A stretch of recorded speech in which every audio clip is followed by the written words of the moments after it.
Assalamualaikum warahmatullahi wabarakatuh. Pada kesempatan kali ini, saya akan membahas materi terkait keterampilan berbicara dalam bentuk wawancara. Materi ini terbagi dalam 5 subjudul. Yang pertama yaitu pengertian wawancara, lalu yang kedua yaitu jenis wawancara, yang ketiga yaitu jenis pertanyaan dalam wawancara, yang keempat yaitu lembaran bimbingan wawancara, dan yang kelima yaitu praktik berwawancara. Nah, langsung saja kita masuk pada materi atau subjudul yang pertama, yaitu pengertian wawancara. Wawancara adalah cara yang digunakan untuk mendapatkan informasi melalui interaksi sosial antara peneliti dengan yang diteliti. Nah, adapun Nazir dalam bukunya tahun 1983 mendefinisikan wawancara sebagai proses memperoleh keterangan untuk tujuan penelitian dengan cara tanya jawab sambil bertatap muka antara si penanya atau pewawancara dengan si penjawab atau responden dengan menggunakan alat yang dinamakan interview guide atau panduan wawancara. Masuk pada subjudul yang kedua, yaitu jenis-jenis wawancara. Nah, jenis-jenis wawancara ini dibagi menjadi dua. Yang pertama itu berdasarkan sasaran penjawab dan juga berdasarkan keterbukaan informasi. Nah, yang pertama yaitu berdasarkan sasaran penjawab. Nah, berdasarkan sasaran penjawab, wawancara dapat dibagi ke dalam beberapa jenis. Nah, yang pertama yaitu wawancara perseorangan. Nah, ini merupakan wawancara yang berlangsung antara dua pihak sehingga data yang didapat lebih intensif. Lalu kemudian yaitu wawancara kelompok, merupakan wawancara yang berlangsung dengan narasumber atau pewawancara lebih dari dua orang. Nah, wawancara kelompok ini dapat menghasilkan informasi yang lebih luas dari berbagai sudut pandang.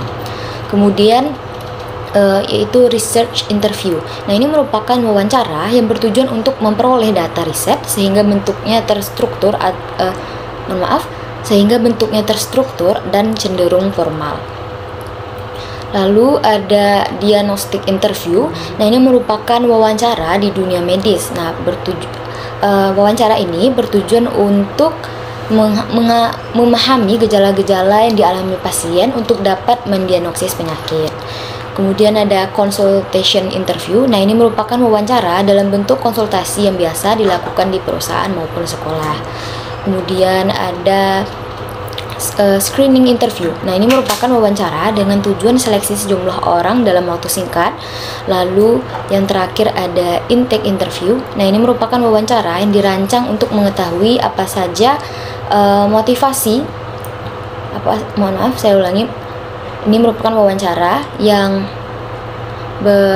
dirancang untuk mengetahui apa saja motivasi dan keinginan narasumber dalam ini klien, yaitu sebelum mengikuti treatment tertentu. Sedangkan berdasarkan keterbukaan informasi, wawancara dibagi menjadi dua, yaitu wawancara terbuka dan wawancara tertutup. Yang pertama yaitu wawancara terbuka. Sesuai namanya, wawancara terbuka merupakan wawancara yang terbuka untuk umum. Artinya, orang lain dapat hadir dan menyaksikan proses wawancara. Nah, pertanyaan pada wawancara jenis ini pun tidak terbatas atau tidak terikat oleh jawabannya. Yang kedua yaitu ada wawancara tertutup. Wawancara tertutup adalah wawancara yang orang lain tidak boleh hadir untuk menyaksikan proses wawancara. Pertanyaan yang boleh diajukan pun hanya terbatas di sini. Nah, selain yang sudah dijelaskan sebelumnya, terdapat juga jenis wawancara lainnya.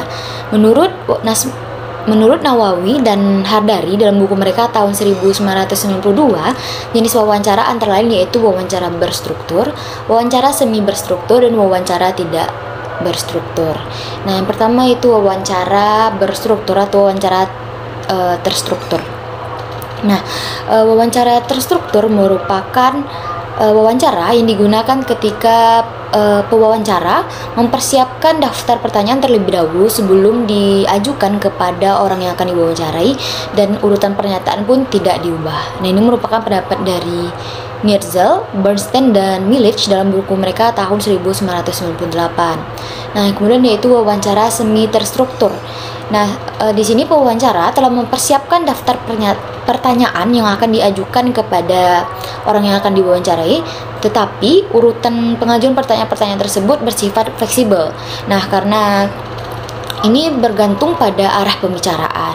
Ini juga merupakan pendapat dari Nierzel, Bernstein, dan Milich dalam buku mereka tahun 1998. Kemudian yaitu wawancara tidak terstruktur.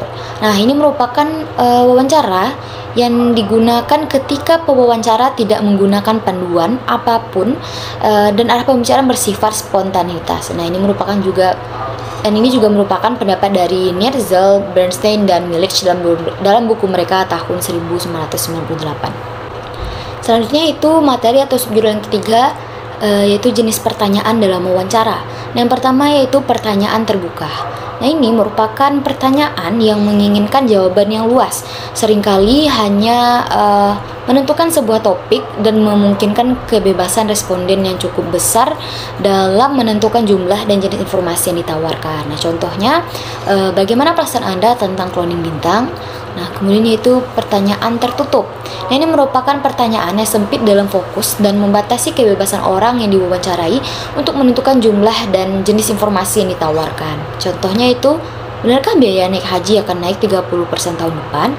Nah, kemudian yaitu pertanyaan primer dan sekunder. Nah, ini pertanyaan primer merupakan pertanyaan yang memperkenalkan topik atau daerah baru dalam topik. Nah, pertanyaan primer dan sekunder digunakan untuk menemukan informasi tambahan sehingga mereka sering disebut menyelidiki atau tidak lanjut pertanyaan. Nah, kemudian pertanyaan sekunder. Nah, ini merupakan pertanyaan yang sangat penting ketika seorang responden tidak menanggapi pertanyaan atau jawaban yang tampaknya tidak lengkap, dangkal, tidak jelas, dan tidak akurat. Kemudian yaitu pertanyaan netral dan pertanyaan terkemuka. Pertanyaan netral merupakan pertanyaan yang memungkinkan responden untuk memutuskan jawaban tanpa arah yang jelas atau tekanan dari kuesioner. Sedangkan pertanyaan terkemuka yaitu menyarankan secara implisit atau eksplisit jawaban yang diharapkan atau yang diinginkan. Nah, contoh pertanyaan netral yaitu apakah Anda suka film klasik? Nah, kalau yang untuk contoh pertanyaan dari terkemuka yaitu mengapa Anda suka film klasik? Kemudian yaitu leading question. Nah, ini merupakan jenis pertanyaan yang digunakan untuk narasumber yang kerap menghindari memberikan jawaban langsung. Contohnya, apakah benar bahwa pengurus PSSI yang saat ini tidak kompeten dan mewakili kepentingan tertentu? Nah, kemudian selanjutnya itu pertanyaan hipotetikal atau hypothetical question. Nah, ini merupakan pertanyaan yang hipotetikal. Nah, ini akan memberikan kita gambaran cara berpikir seseorang, rencana yang tersembunyi, prediksi atau persiapan antisipatif dari narasumber. Nah, contohnya, jika reshuffle jilid 2 ini tetap tidak perform, apa konsekuensinya terhadap Bapak Jokowi ke depannya? Nah, selanjutnya itu pertanyaan probing atau probing question. Ini merupakan jenis pertanyaan yang akan membantu kita menggali lebih dalam informasi dan menyelami pemikiran. Nah, jenis pertanyaan seperti ini akan sangat cocok dalam pola interview yang bersifat komering dan investigatif. Nah, contohnya, apa yang Anda maksud dengan membantu masyarakat kecil jika Anda menjadikan anak-anak mereka sebagai pekerja di bawah umur dan dengan gaji yang sangat minim? Lalu yang terakhir yaitu prompting question.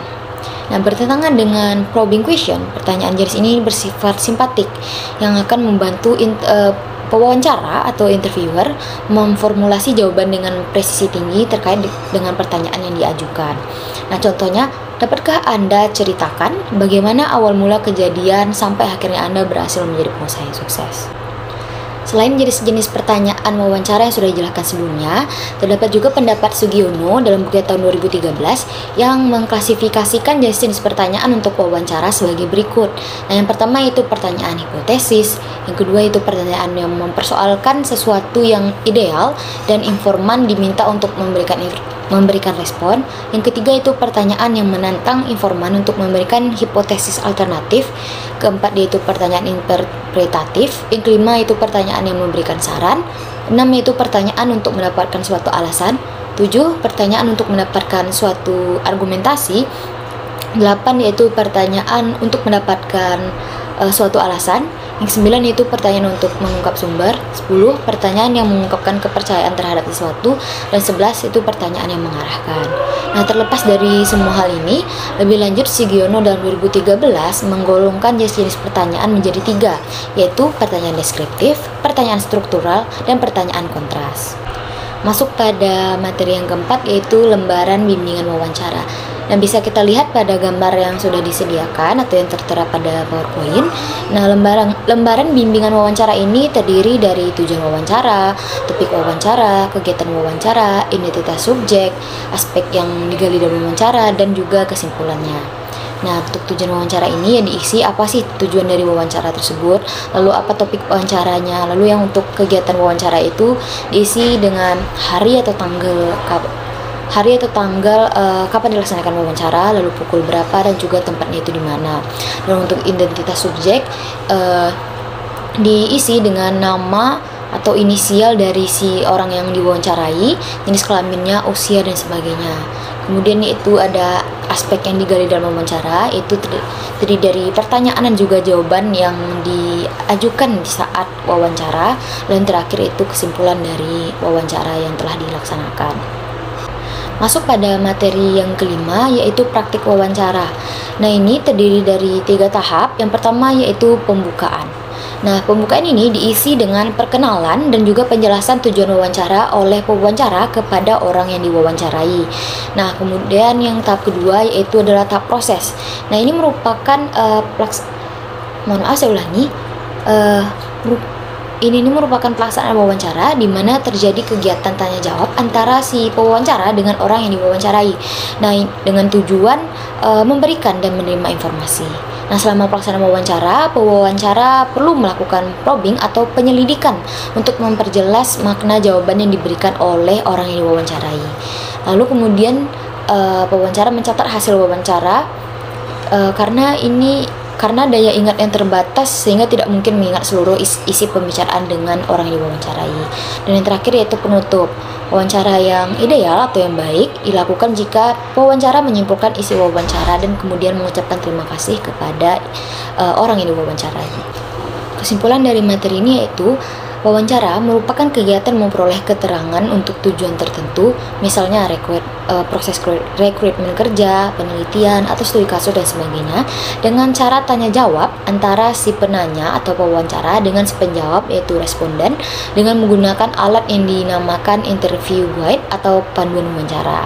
Nah, wawancara dilakukan dengan menggunakan lembaran bimbingan wawancara dan instrumen penelitian yang telah dipersiapkan terlebih dahulu. Demikianlah yang dapat saya sampaikan. Saya mohon maaf apabila terdapat kesalahan dan juga kekurangan. Saya akhiri dengan Assalamualaikum warahmatullahi wabarakatuh.